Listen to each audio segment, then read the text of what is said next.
En 10 ans, d'abord, ce qui a permis que le média se maintienne et évolue, c'est la détermination.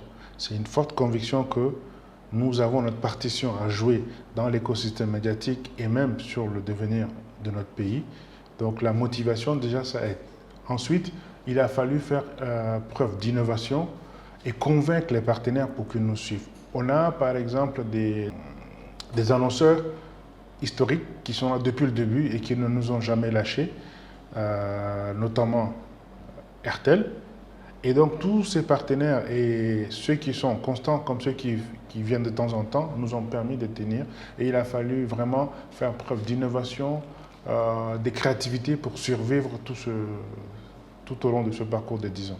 La première des choses, c'est déjà créer l'écosystème nécessaire pour ça. Rien que par la qualité du réseau, l'accessibilité.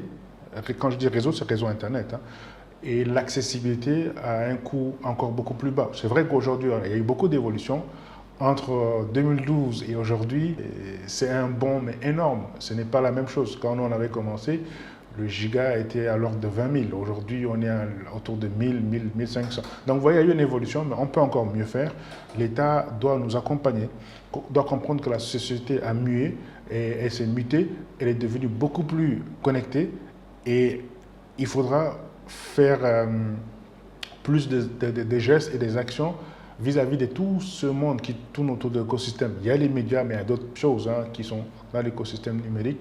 L'époque dans laquelle nous vivons est une époque digitale. Le premier des sentiments, c'est de fierté. Fierté et aussi de sentiment d'avoir devoir accompli et de satisfaction. Sachez que ces 10 années ont été une aventure humaine.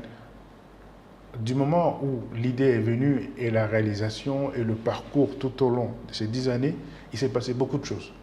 Et quand je dis que c'est une aventure humaine, parce que moi-même, j'ai grandi avec mon média, j'ai rencontré de belles personnes et j'ai rencontré des gens qui ont cru en moi, qui ont cru en mon projet, alors qu'à l'époque où on lançait ça, tout le monde nous donnait perdant. En fait, les gens disaient, dans un chat où l'Internet coûte 20 000 francs le giga, comment un média en ligne peut se développer?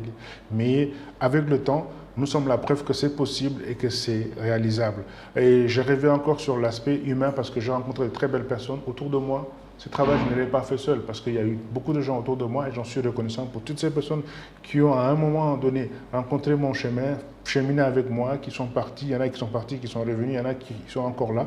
Et c'est grâce à eux et toutes les bonnes volontés qui ont cru en notre projet que Tchad Info est là. Donc, sans vraiment aucun doute, je suis très satisfait et fier de ce que je fais. Aujourd'hui, si c'était un enfant, il a 10 ans, donc vous voyez, c'est énorme. Le journalisme se base sur des faits.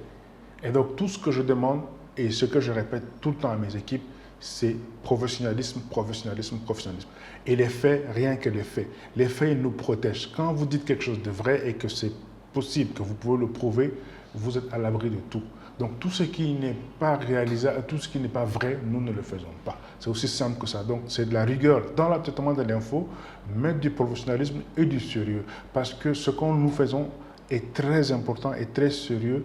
Et si c'est mal fait, c'est dangereux, ça peut créer des problèmes et ça peut atteindre des gens au plus haut point que vous ne pouvez pas l'imaginer. Donc, on a une responsabilité d'être éthiquement irréprochable et professionnel du bout en bout.